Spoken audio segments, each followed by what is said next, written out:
Bismillahirrahmanirrahim. Assalamu alaikum students. Welcome to Bio with Musammir. How are you students? Hopefully all of you are fine. Students, today we will discuss about transportation of gases. आज हम respiratory gases की transportation को देखेंगे और respiratory gases में जैसा कि already आपके नॉलेज में है कि फर्स्ट गैस जो है उसको हम ऑक्सीजन कहते हैं जिसको हम इनहेल करते हैं and the second gas is carbon dioxide जिसको हम बॉडी से एक्सहेल करते हैं। तो अब देखें स्टूडेंट, ये जो कार्बन डाइऑक्साइड और ऑक्सीजन है इन दोनों का क्या पाथवे है हमारी बॉडी में। सबसे पहले इस पाथवे को डिस्कस करते हैं। तो देख लेते हैं जी ऑक्सीजन का पाथवे। तो ऑक्सीजन ये हमारे एटमॉस्फेयर में हमारे एनवायरनमेंट के अंदर प्रेजेंट है और हमारे एटमॉस्फेयर में ये 21% प्रेजेंट होती है और उस एटमॉस्फेयर से ये ऑक्सीजन रेस्पिरेटरी ट्रैक के जरिए हमारी एल्वेलाई तक पहुंचती है और एल्वेलाई से ये ऑक्सीजन ब्लड में चली जाएगी और ब्लड इसको ट्रांसपोर्ट करके और सेल तक ले जाता है। जैसा कि स्टूडेंट आपके नॉलेज में है कि हमारा जो ब्लड है वो पहले लंग से गुजरने के बाद पहले हार्ट में जाता है और हार्ट इस ब्लड को पंप करता है और ये ब्लड जो है वो हर एक सेल तक पहुंचता है with the help of arteries and capillaries. तो जब ये हर सेल तक पहुंचता है तो उसके साथ ये ऑक्सीजन भी हर सेल तक पहुंच जाती है। So this one is the pathway of oxygen. आगे हम देख लेते हैं कार्बन डाइऑक्साइड का पाथवे। तो ये कार्बन डाइऑक्साइड प्रोड्यूस होती है हमारी बॉडी में हमारे सेल्स के अंदर during the process of metabolism और सेल में प्रोड्यूस होने के बाद ये ब्लड में एंटर होगी और ब्लड जो है वो जब हार्ट के जरिए पंप होगा तो पल्मोनरी आर्टरी के जरिए ये ब्लड जो है वो लंग्स में जाता है और लंग्स में ये ब्लड जो है वो जब पहुंचेगा एल्वेलाई के पास तो ये कार्बन डाइऑक्साइड जो है वो एल्वेलाई को मिल जाएगी और एल्वेलाई से ये रेस्पिरेटरी ट्रैक के जरिए से बाहर निकल जाती है इन्वायरमेंट में। So this one is the pathway of carbon dioxide gas. अब देखेंगे स्टूडेंट कि ये जो गैसेस हैं जैसा कि आपने देखा कि ऑक्सीजन जो है वो इन्वायरमेंट से हमारे रेस्पिरेटरी ट्रैक में आती है, वहां से ये एल्वेलाई में आती है और एल्वेलाई से ये सेल तक कैसे पहुंचती है। तो सेल तक पहुंचने के लिए इसके 2 वेज हैं। उसमें जो सबसे पहला वे है ये ऑक्सीजन ट्रांसपोर्ट होती है in form of oxy haemoglobin. ये जो ऑक्सीजन है ये ऑक्सी हीमोग्लोबिन की फॉर्म में ट्रांसपोर्ट होगी। इसका मतलब ये है कि ऑक्सीजन हीमोग्लोबिन के साथ कंबाइन करके ट्रांसपोर्ट होगी और ये याद रखिएगा कि 97% ऑक्सीजन ये ऑक्सी हीमोग्लोबिन की फॉर्म में ट्रांसपोर्ट होती है। जिसका सेकंड वे है इसकी ट्रांसपोर्टेशन का वो क्या है जी, ऑक्सीजन ट्रांसपोर्ट होती है by dissolving in blood plasma. ये ब्लड प्लाज्मा के अंदर डिसॉल्व हो जाती है और जब ये ब्लड प्लाज्मा में डिसॉल्व हो जाती है तो वो डिसॉल्व होके लंग से सेल तक पहुंच जाती है और 3% ऑक्सीजन ये लंग से सेल तक पहुंचती है by dissolving in blood plasma. इसी तरह से देख लेते हैं स्टूडेंट कि जो कार्बन डाइऑक्साइड है इसकी ट्रांसपोर्टेशन के वेज क्या है। तो कार्बन डाइऑक्साइड जो है इसकी ट्रांसपोर्टेशन का पहला वे है कि कार्बन डाइऑक्साइड ट्रांसपोर्ट होती है in form of bicarbonate ion और बाइकार्बोनेट आयन की फॉर्म में ये 70% ट्रांसपोर्ट होती है और इसी तरह से ये ट्रांसपोर्ट होती है in form of carb amino haemoglobin, यानी ये हीमोग्लोबिन के साथ कंबाइन करके जिसको हम कहते हैं कार्ब अमीनो हीमोग्लोबिन, तो ये ट्रांसपोर्ट होती है और 21% कार्बन डाइऑक्साइड जो है ये कार्ब अमीनो हीमोग्लोबिन की फॉर्म में ट्रांसपोर्ट होती है from cell to outside environment. और इसी तरह से ये कार्बन डाइऑक्साइड जो है ये ट्रांसपोर्ट होती है by dissolving in plasma. Blood plasma के अंदर ये डिसॉल्व होके और सेल से लंग्स तक पहुंच जाती है और 7% कार्बन डाइऑक्साइड जो है ये ट्रांसपोर्ट होती है by dissolving in blood plasma. जी स्टूडेंट्स, अब डिस्कस कर लेते हैं about the mechanism of transportation of oxygen and carbon dioxide. तो सबसे पहले डिस्कस करते हैं ऑक्सीजन ट्रांसपोर्टेशन के मैकेनिज्म को। अब देखिएगा स्टूडेंट कि ये जो ऑक्सीजन है, जैसे कि मैंने इसका पाथवे आपको बताया कि ऑक्सीजन गैस हमारी बॉडी में एल्वियोलाई में एंटर होगी और एल्वियोलाई में एंटर होने के बाद ये ऑक्सीजन गैस जो है ये ब्लड से के जरिए हमारे सेल तक पहुंचती है। अब हमने यही देखना है कि ये ब्लड के जरिए हमारे सेल तक कैसे पहुंचेगी। उसमें फर्स्ट वे जो मैंने आपको बताया कि ऑक्सीजन हमारे सेल तक पहुंचती है in form of oxy haemoglobin, और इसकी जो एंट्री है वो एंट्री आपके इल्म में है कि वो एल्वियोलस में होती है। और अब देखिएगा स्टूडेंट कि जब ये ऑक्सीजन एल्वियोलस के अंदर आती है तो जैसी ऑक्सीजन गैस एल्वियोलस में आती है तो एल्वियोलस से ये फिर मूव करके ब्लड में चली जाती है और ब्लड के अंदर ये हीमोग्लोबिन के साथ कंबाइन होगी, और जब ये हीमोग्लोबिन के साथ कंबाइन होती है तो उससे ऑक्सी हीमोग्लोबिन फॉर्मेशन होती है। अब देखिएगा स्टूडेंट के एज अ होल अगर आप लंग्स के अंदर देखें, यानी एल्वियोलाई और एल्वियोलाई के बाहर जो कैपिलरीज है वहां पे एज अ होल ऑक्सीजन का जो पार्शियल प्रेशर है वो मोर है as compare to cells and their capillaries. लेकिन अगर हम कंपेयर कर लें एल्वियोलस और उस एल्वियोलस के इर्द गिर्द जो ब्लड कैपिलरीज है उसके अंदर ऑक्सीजन के पार्शियल प्रेशर को, तो एल्वियोलस के अंदर ऑक्सीजन का पार्शियल प्रेशर जो है वो हाई होगा, ज्यादा होगा, और जो कैपिलरीज है यहां पे ऑक्सीजन का जो पार्शियल प्रेशर है वो लो है। और ये जो ऑक्सीजन गैस है ये एल्वियोलस से, क्योंकि यहां पार्शियल प्रेशर ज्यादा है, वहां से मूव करके ये कैपिलरीज के अंदर आ जाएगी, क्योंकि कैपिलरीज के अंदर ऑक्सीजन का पार्शियल प्रेशर कम है। और जब ये ऑक्सीजन कैपिलरीज के अंदर पहुंचती है तो कैपिलरीज के अंदर पहुंचने के बाद ये हीमोग्लोबिन के साथ कंबाइन कर जाएगी, और ये केमिकल रिएक्शन आपको जो है वो नजर आ रहा है। Hb के साथ ऑक्सीजन जो है वो कंबाइन कर जाएगा, और जब ये ऑक्सीजन गैस जो है वो Hb के साथ कंबाइन करती है तो उससे ऑक्सी हीमोग्लोबिन बन जाता है। अब जरा स्टूडेंट ये देख लें व्हाट इज हीमोग्लोबिन। तो haemoglobin is basically a protein which is present inside the RBCs, यानी एक प्रोटीन है जो कि आरबीसीज के अंदर प्रेजेंट है। और ये जो प्रोटीन है दिस इज एक्चुअली टेट्रामर। ये आपको नजर आ रहा है कि एक टेट्रामर है। इट कंटेन 4 पॉलीपेप्टाइड चेन्स, और इन 4 पॉलीपेप्टाइड चेन में से 2 chains are alpha chains and 2 are beta chains. और इन अल्फा और बीटा चेन्स के सेंटर में there is a prosthetic group which is called haem group. एक प्रोस्थेटिक ग्रुप बीच में मौजूद है जिसे हम हीम ग्रुप कहते हैं, and the central element of that haem group is iron. जो हीम ग्रुप है उसके सेंटर में आपको आयरन मिलेगा Fe+2। तो ये जो आयरन है this is actually responsible for binding the oxygen with haemoglobin, और जब ऑक्सीजन हीमोग्लोबिन के साथ बाइंड कर जाती है तो उससे ऑक्सी हीमोग्लोबिन फॉर्मेशन होगी। अब देखिएगा स्टूडेंट के यहां पे आपको नजर आ रहा है कि 4 पॉलीपेप्टाइड चेन्स है, और हर पॉलीपेप्टाइड चेन के साथ एक ऑक्सीजन का मॉलिक्यूल कंबाइन होगा, और टोटल 4 ऑक्सीजन के मॉलिक्यूल जो है वो एक हीमोग्लोबिन मॉलिक्यूल के साथ कंबाइन होंगे। तो दैट्स व्हाई इस इक्वेशन में आपको नजर आ रहा है कि Hb के साथ 4 ऑक्सीजन के मॉलिक्यूल कंबाइन हो रहे हैं, और एज अ रिजल्ट Hb4O2 की फॉर्मेशन हो रही है। और ये जो Hb4O2 है this one is actually oxy haemoglobin.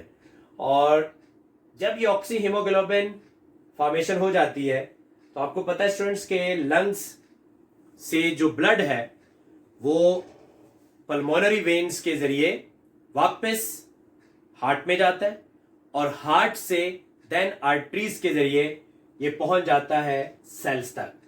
और जब ये ब्लड सेल तक पहुंचता है तो सेल में जो आर्टरीज होती हैं सेल के अराउंड वो कैपिलरीज में कन्वर्ट हो जाती हैं। तो दीज आर द कैपिलरीज ये कैपिलरी मैंने आपके सामने जो बनाई हुई है, जो कि एक सेल के इर्द गिर्द है। तो जब ये ब्लड इस कैपिलरी के अंदर पहुंचेगा, वहां क्या होता है, वहां ये होता है कि ये जो ऑक्सी हेमोग्लोबिन है ये ब्रेक हो जाएगी। और जैसे ही ऑक्सी हेमोग्लोबिन जो है वो ब्रेक होती है, तो उससे ऑक्सीजन जो है यहाँ सेपरेट हो जाएगा, और ये ऑक्सीजन जो है ये दे दिया जाता है सेल को, यानी ये सेल तक पहुंच जाता है। लेकिन जो ब्लड यहाँ पे आता है, वो ब्लड फिर कार्बन डाइऑक्साइड को ट्रांसपोर्ट करके यहां से वापस एल्वुलस तक लेके जाता है। तो उसके मैकेनिज्म को भी अभी हम यहां डिस्कस करेंगे। अब ये देखिएगा स्टूडेंट कि जब ऑक्सी हेमोग्लोबिन फॉर्मेशन होती है, यानी ऑक्सीजन जब हीमोग्लोबिन के साथ मिलता है, तो उस वक्त रेड ब्लड सेल के अंदर एक एंजाइम वर्क कर रहा होता है, जिस एंजाइम को हम कहते हैं कार्बोनिक एनहाइड्रेज। और ये कार्बोनिक एनहाइड्रेज एंजाइम ये इन्वॉल्व होता है in formation of oxy haemoglobin. अब जो सेकंड मेथड मैंने ऑक्सीजन की ट्रांसपोर्टेशन का बताया, वो मैंने आपको ये बताया है कि ऑक्सीजन ट्रांसपोर्ट होता है by dissolving in blood plasma, और 3% ऑक्सीजन ट्रांसपोर्ट होता है from alveolus to cell by dissolving in blood plasma. और जैसा कि मैंने आपको बताया कि यहाँ ऑक्सीजन का पार्शियल प्रेशर मोर है, और वो मैंने एल्वुलस पे बताया 104 mmHg, और सेल के अंदर ऑक्सीजन का जो पार्शियल प्रेशर है दैट इज लेस। और वो कितना पार्शियल प्रेशर है, ऑक्सीजन का पार्शियल प्रेशर जो है यहां पहुंच जाता है 40 mmHg। तो जब ऑक्सीजन का पार्शियल प्रेशर कम हो जाता है जिस जगह पे, वहां एक तो ऑक्सी हेमोग्लोबिन भी ब्रेक होके और ऑक्सीजन जो है वो रिलीज कर देती है, जो ऑक्सीजन सेल तक पहुंच जाता है।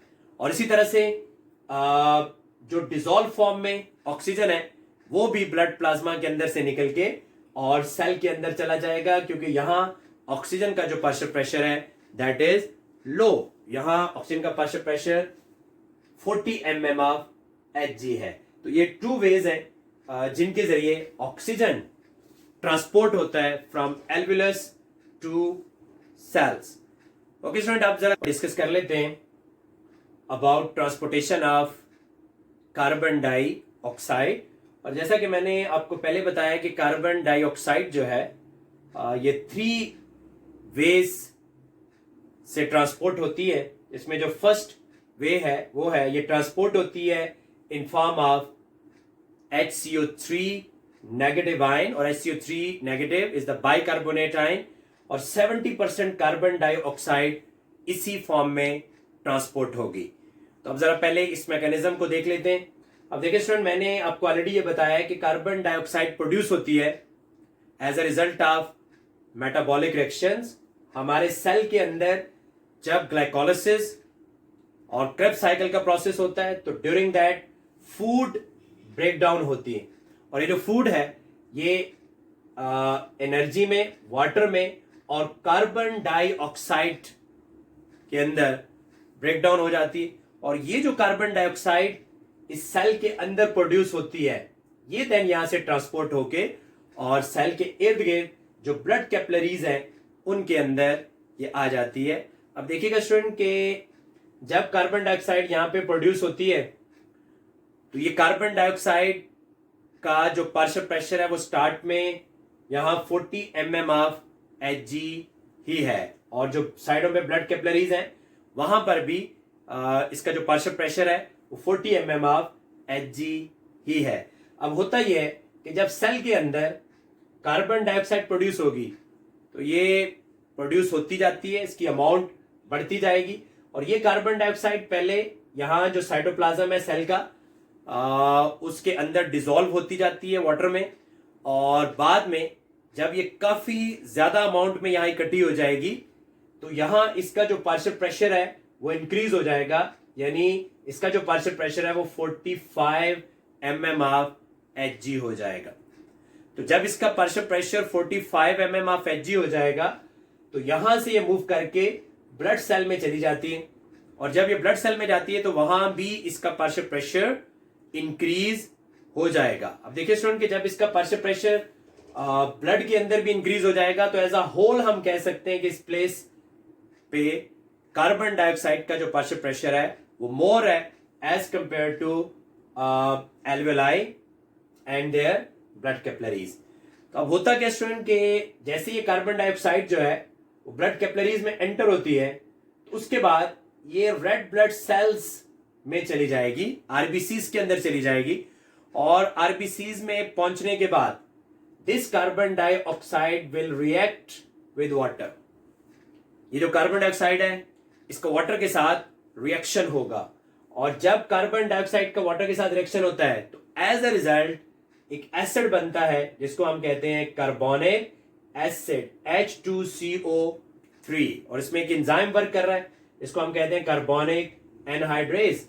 और ये H2CO3 एक वीक एसिड है लेकिन ये हाईली अनस्टेबल है, और ये हाईली अनस्टेबल एसिड जो है ये बनने के बाद ब्रेक हो जाएगा, यानी ये कन्वर्ट हो जाएगा into H+ and HCO3 negative. अब देखिएगा स्टूडेंट कि ये जो HCO3 नेगेटिव है ये एक्चुअली बाइकार्बोनेट आयन है, और ये बाइकार्बोनेट आयन की फॉर्मेशन होगी और उसके साथ H+ आयन की फॉर्मेशन होगी, और इसको भी वही कार्बोनिक एनहाइड्रेज एंजाइम कैटालाइज कर रहा है।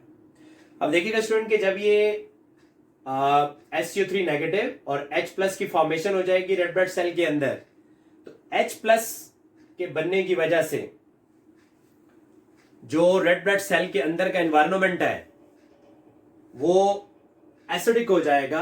यानी इसका मतलब ये है कि जी H+ के इंक्रीज होने की वजह से इसकी जो pH है वो लो होना शुरू हो जाएगी, और अब अगर इसकी pH लो होना शुरू हो जाती है तो इसका मतलब ये है कि ये एनवायरनमेंट एसिडिक हो जाएगा। लेकिन क्योंकि हमारा ये जो ब्लड है ये एक बफर के तौर पर काम कर रहा है, यानी इसका एक बफरिंग एक्शन भी होता है। अब उस बफरिंग एक्शन की वजह से ये H+ को ये ब्लड अपने साथ मिला लेगा, और जैसा कि स्टूडेंट मैंने आपको पहले बताया कि जो आरबीसीज है इनके अंदर एक प्रोटीन है जिसको हम कहते हैं हीमोग्लोबिन। तो ये जो H+ फॉर्मेशन यहां पे होगी वो H+ जाके और हीमोग्लोबिन के साथ कंबाइन कर जाएगा। तो जब H+ हीमोग्लोबिन के साथ कंबाइन करता है तो ये बना देता है जी HHB, हीमोग्लोबोनिक एसिड। जैसा कि स्टूडेंट मैंने पहले आपको बताया कि जब हीमोग्लोबिन यहां पहुंचेगी तो ये ऑक्सी हीमोग्लोबिन की फॉर्म में होती है, यानी Hb4O2 की फॉर्म में। और जब Hb4O2 की फॉर्म में ये हीमोग्लोबिन यहां पे पहुंची है तो जब ये H+ इसके साथ कंबाइन करेगा, तो जैसे ही H+ इसके साथ कंबाइन करता है तो उससे जो है ना HHB बन जाता है, और HHB का मतलब है हीमोग्लोबोनिक एसिड। तो देखिएगा स्टूडेंट कि जब हीमोग्लोबोनिक एसिड यहाँ पे बन जाएगा उसके साथ जो ऑक्सीजन है वो यहां से रिलीज होगा, और ये ऑक्सीजन जो यहां से रिलीज होता है ये वही ऑक्सीजन है जो सेल को मिल रहा है, यानी जो एल्वेलस से ट्रांसपोर्ट हो रहा था, और यही ऑक्सीजन आगे सेल तक पहुंच गया, और हीमोग्लोबिन को अभी ऑक्युपाई कर लिया है H+ ने, और ये H+ हीमोग्लोबिन के साथ मिलके हीमोग्लोबोनिक एसिड बना देगा। अब देखिए स्टूडेंट कि H+ ने तो हीमोग्लोबोनिक एसिड बना दिया, जो HCO3 नेगेटिव है इसकी अमाउंट रेड ब्लड सेल के अंदर इंक्रीज हो जाएगी, और जब इसकी अमाउंट रेड ब्लड सेल के अंदर इंक्रीज होती है तो ये पॉसिबिलिटी हो सकती है कि रेड ब्लड सेल के अंदर ऑस्मोलैरिटी इस रेड ब्लड सेल की वो इंक्रीज हो जाए। अब देखिएगा स्टूडेंट कि अगर ऑस्मोलैरिटी इस रेड ब्लड सेल की इंक्रीज हो जाती है तो ये रेड ब्लड सेल जो है वो बर्स्ट कर सकते हैं। तो दैट्स वाई ये रेड ब्लड सेल इस HCO3 नेगेटिव को यहां से बाहर निकालते हैं। अब देखिएगा स्टूडेंट कि HCO3 नेगेटिव को यहां से बाहर निकालने के लिए, क्योंकि आरबीसीज जो है इसकी जो मेम्ब्रेन है that is not permeable to HCO3 negative, तो HCO3 नेगेटिव को यहां से बाहर निकालने के लिए यहाँ कुछ प्रोटीन्स है जो कि इन सेल्स की मेम्ब्रेन पे प्रेजेंट है, जिनको हम कहते हैं बैंड 3 एक्सचेंजर। तो ये जो बैंड 3 एक्सचेंजर है उनका इस्तेमाल किया जाता है, जिनके जरिए HCO3 नेगेटिव को बाहर निकाला जाता है इन द ब्लड प्लाज्मा। और जब HCO3 नेगेटिव को ब्लड प्लाज्मा में बाहर निकाला जाता है तो अब ब्लड प्लाज्मा को HCO3 नेगेटिव के स्टोर हाउस के तौर पर इस्तेमाल किया जाता है। लेकिन यहाँ एक प्रॉब्लम क्रिएट हो सकती है, और वो ये कि ऑलरेडी जो है बाहर वाली साइड पे सोडियम आयन भी है और साथ क्लोराइड आयन भी है, यानी नेगेटिव आयन ब्लड प्लाज्मा में पहले भी मौजूद है।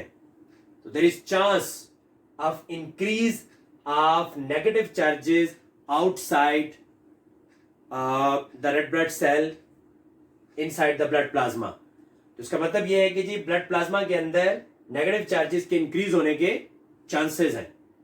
तो अब इसको बैलेंस करने के लिए जो क्लोराइड आयन है उनको अंदर ले जाया जाता है और वही बैंड 3 एक्सचेंजर के जरिए इन क्लोराइड आयन को दोबारा से रेड ब्लड सेल के अंदर ले जाया जाता है। और जब इनको रेड ब्लड सेल के अंदर ले जाया जाएगा तो ये जो चार्जेस है वो बैलेंस हो जाएंगे, यानी बाहर भी नेगेटिव चार्जेस की जो अमाउंट है वो बैलेंस रहेगी।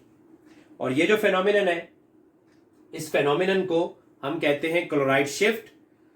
ये एक साइंटिस्ट जिसने इसको प्रेजेंट किया था उसके नाम की बेस पे हम इसको कहते हैं हेमबर्गर्स फेनोमिनन। तो इसमें क्लोराइड अंदर वाली साइड पे मूव कर जाएगा और SCO3 नेगेटिव वो ब्लड प्लाज्मा में मूव कर जाएगा। अब देखिए स्टूडेंट कि ये जो SCO3 नेगेटिव है ये इस ब्लड प्लाज्मा में मौजूद सोडियम के साथ कंबाइन कर जाता है और जब ये इस सोडियम के साथ कंबाइन करेगा this will form sodium bicarbonate.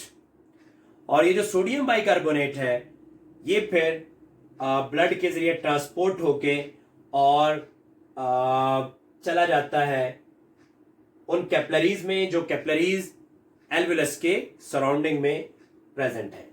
तो इस तरह जो है यानी ये कह लें कि कार्बन डाइऑक्साइड जो है वो बाइकार्बोनेट की फॉर्म में मूव करके और एल्वुलाई तक पहुंच गया और जो क्लोराइड आयन एंटर हुआ इन रेड ब्लड सेल के अंदर, रेड ब्लड सेल के अंदर मौजूद K+ के साथ मिलके तो वो KCl बना देगा। अब देखिए स्टूडेंट जैसे ही ब्लड जो है वो पहुंच जाता है एल्वुलाई वाली कैपिलरीज में, तो जैसे ये एल्वुलाई वाली कैपिलरीज में पहुंचेगा तो ये जो ब्लड है इस ब्लड के अंदर क्योंकि ये सोडियम बाइकार्बोनेट जो है वो प्रेजेंट है और ये वो प्लेस है जहां पे पार्शियल प्रेशर कार्बन डाइऑक्साइड का लेस है। और उसकी रीजन ये है क्योंकि कार्बन डाइऑक्साइड जो है वो एल्वुलस से मूव करके और वो बाहर निकल रही है, तो दैट्स वाई इस जगह के ऊपर कार्बन डाइऑक्साइड का पार्शियल प्रेशर लो होगा, यानी यहां 40 mm of Hg partial pressure हो जाता है। और इस पार्शियल प्रेशर के ऊपर होता क्या है, यहां इस पार्शियल प्रेशर पे ये होगा कि जैसे ही ब्लड यहां पहुंचेगा तो जो यहां पे सोडियम बाइकार्बोनेट है ये ब्रेक हो जाएगा और ये जो बाइकार्बोनेट आयन है ये अगेन बैंड 3 एक्सचेंजर के जरिए रेड ब्लड सेल के अंदर एंटर हो जाएंगे, यानी जो प्रोसेस वहां पे हो रहा था उस प्रोसेस के रिवर्स हो जाएगा, यानी SCO3 नेगेटिव बैंड 3 एक्सचेंजर के जरिए सेल में एंटर हो जाएंगे और क्लोराइड आयन जो K+ के साथ कंबाइन हो चुके थे वहां से बॉन्ड ब्रेक करके और क्लोराइड आयन जो है बैंड 3 एक्सचेंजर के जरिए वापस ब्लड प्लाज्मा में आ जाएंगे। उसके साथ क्या होगा, उसके साथ साथ SCO3 नेगेटिव जब ब्लड सेल के अंदर एंटर होगा तो ये कंबाइन करेगा H+ के साथ। तो H+ कहां से आया, ये वही H+ है जैसा कि मैंने आपको पहले बताया कि हीमोग्लोबिन HHB की फॉर्म में यहां तक पहुंची है और वो HHB इधर आके ब्रेक हो जाएगी, यानी वो प्रोसेस जो है वो रिवर्स हो जाएगा, HHB ब्रेक होके H+ और HB में कन्वर्ट हो जाएगी और ये जो H+ है ये कंबाइन कर जाएगा HCO3 नेगेटिव के साथ और अगेन H2CO3 नेगेटिव फॉर्मेशन हो जाएगी। अब देखिए स्टूडेंट ये जो H2CO3 नेगेटिव फॉर्मेशन होती है इसको वही एंजाइम जिसको हम कार्बोनिक एनहाइड्रेस कहते हैं वही इसको कैटालाइज करता है और उसके बाद ये H2CO3 नेगेटिव को ये ब्रेक कर देगा वाटर के अंदर और कार्बन डाइऑक्साइड में। अब यहां स्टूडेंट देखिएगा कि कार्बन डाइऑक्साइड का जो पार्शियल प्रेशर है वो लो है और जब कार्बन डाइऑक्साइड का पार्शियल प्रेशर यहां पे लो है तो इक्विलिब्रियम को मेंटेन रखने के लिए कार्बन डाइऑक्साइड की तरफ इक्विलिब्रियम शिफ्ट हो जाएगा और कार्बन डाइऑक्साइड फॉर्मेशन यहां पे होगी। और जब कार्बन डाइऑक्साइड फॉर्मेशन यहां होगी, वो कार्बन डाइऑक्साइड इस रेड ब्लड सेल से मूव करके देन एल्वेलाई में चली जाएगी और एल्वेलाई से ये रेस्पिरेटरी ट्रैक से होती हुई बाहर चली जाएगी। अब यहां पे देखिएगा स्टूडेंट के इक्विलिब्रियम को मेंटेन करने के लिए यहां कार्बन डाइऑक्साइड की फॉर्मेशन हो रही है और यहां इक्विलिब्रियम को मेंटेन करने के लिए कार्बन डाइऑक्साइड को सेल से रिमूव किया जा रहा है। तो ये प्रिंसिपल एक साइंटिस्ट ने प्रेजेंट किया था और उसी की बेस पे इसको ले चैटलियर प्रिंसिपल कहते हैं कि इक्विलिब्रियम को स्टैब्लिश करने के लिए कभी कार्बन डाइऑक्साइड की फॉर्मेशन हो रही है और कहीं पे कार्बन डाइऑक्साइड जो है उसको रिमूव किया जा रहा है सेल के अंदर से, तो इसको कहते हैं ले चैटलियर प्रिंसिपल। अब देखिएगा स्टूडेंट के जब ऑक्सीजन हीमोग्लोबिन के साथ कंबाइन करके तो यहां सेल में पहुंचती है, तो जैसे ऑक्सीजन हीमोग्लोबिन के साथ कंबाइन करके सेल के करीब पहुंचती है तो आगे कार्बन डाइऑक्साइड की कंसंट्रेशन ज्यादा है और कार्बन डाइऑक्साइड की कंसंट्रेशन ज्यादा होने की वजह से जैसा कि मैंने पहले आपको बताया कि ब्लड के अंदर का जो इन्वायरमेंट है वो एसिडिक हो जाएगा, पीएच लो हो जाएगी और ये एसिडिक एनवायरनमेंट, लो पीएच, ये अनफेवरेबल है फॉर ऑक्सी हेमोग्लोबिन फॉर्मेशन और वो ऑक्सी हेमोग्लोबिन ब्रेक होके और हेमोग्लोबिन में और ऑक्सीजन में कन्वर्ट हो जाएगी और ऑक्सीजन सेल को दे दिया जाएगा और इस लॉ को हम कहते हैं बोहर्स लॉ, यानी ये बोहर्स ने इसको प्रेजेंट किया, इसको हम कहते हैं जी बोहर्स लॉ। अच्छा जी, इसी तरह से जब कार्बन डाइऑक्साइड रिच ब्लड पहुंचेगा इस जगह पे तो यहां कार्बन डाइऑक्साइड के लिए पॉसिबल हो सकता है कि कार्बन डाइऑक्साइड जब वो हेमोग्लोबिन के साथ भी कंबाइन की हुई हो और जब कार्बन डाइऑक्साइड हेमोग्लोबिन के साथ कंबाइन होती है तो ऑक्सीजन आके और हेमोग्लोबिन के साथ कंबाइन करता है और कार्बन डाइऑक्साइड को वहां से रिमूव करवा देता है। इस प्रिंसिपल को हम कहते हैं हेल्डेन प्रिंसिपल। और इसी तरह से देखें जब ऑक्सीजन यहां कंबाइन होगा तो कार्बन डाइऑक्साइड जो होती है वो अगर बाइकार्बोनेट आयन की फॉर्म में भी आ रही है तो तब भी कार्बन डाइऑक्साइड यहां से निकल के और वो सेल के अंदर चली जाती है। इस प्रिंसिपल को हम कहते हैं हेल्डेन प्रिंसिपल। अब देखिएगा स्टूडेंट के कार्बन डाइऑक्साइड जो है ये इसके जो सेकंड वे है ये किस तरह से जो है वो ट्रांसपोर्ट होती है। ये ट्रांसपोर्ट होती है in form of carb amino haemoglobin, यानी इसका मतलब ये है कि ये हीमोग्लोबिन के साथ कंबाइन करके भी ट्रांसपोर्ट हो रही होती है सेल से एल्वुलस तक। तो ये हीमोग्लोबिन में जैसा कि मैंने आपको बताया कि सेंटर में हीम ग्रुप है और इसकी साइडों के ऊपर जो ग्रुप होता है उसको हम कहते हैं ग्लोबिन। अब देखिएगा स्टूडेंट कि ये जो ग्लोबिन पोर्शन है, इस ग्लोबिन पोर्शन में कुछ ऐसी अमाइनो एसिड है जिनको हम ऑक्सैलाबाइल अमाइनो एसिड्स कहते हैं और ये जो ऑक्सैलाबाइल अमाइनो एसिड्स हैं ये अपने साथ कार्बन डाइऑक्साइड को मिला लेती हैं और जब ये अपने साथ कार्बन डाइऑक्साइड को मिलाती हैं तो कार्बन डाइऑक्साइड को फिर ये ट्रांसपोर्ट करती हैं सेल से एल्वुलस तक और जब कार्बन डाइऑक्साइड हेमोग्लोबिन के साथ मिलता है तो उसको हम कार्बामिनो हेमोग्लोबिन का नाम देते हैं और 21% कार्बन डाइऑक्साइड जो है वो कार्बामिनो हेमोग्लोबिन की फॉर्म में ट्रांसपोर्ट करता है। और इसी तरह से देखिए स्टूडेंट के इसका जो थर्ड वे है, कार्बन डाइऑक्साइड ट्रांसपोर्ट होता है बाय डिसॉल्विंग इन प्लाज्मा, यानी ये प्लाज्मा के अंदर डिसॉल्व होके और ट्रांसपोर्ट होता है और 7% कार्बन डाइऑक्साइड ब्लड प्लाज्मा में डिसॉल्व होके, अब यहां जब कार्बन डाइऑक्साइड का प्रेशर ज्यादा होता है, पार्शियल प्रेशर, तो ये ब्लड प्लाज्मा के अंदर डिसॉल्व हो जाएगा और जहां कार्बन डाइऑक्साइड का पार्शियल प्रेशर जो है वो कम होता है वहां कार्बन डाइऑक्साइड ब्लड के अंदर से निकल के और यहां से रिमूव हो जाएगा, यानी वो ब्लड प्लाज्मा से अनडिसॉल्व हो जाएगा और उसको फिर बॉडी से रिमूव कर दिया जाएगा। तो स्टूडेंट आज हमने ट्रांसपोर्टेशन ऑफ गैसेस को देखा। इसमें हमने ऑक्सीजन की ट्रांसपोर्टेशन को और कार्बन डाइऑक्साइड की ट्रांसपोर्टेशन को डिस्कस किया है। हमारा आज का लेक्चर यहीं तक था। आपसे इंशाल्लाह नेक्स्ट लेक्चर में मुलाकात होगी। Till that time, Allah Hafiz.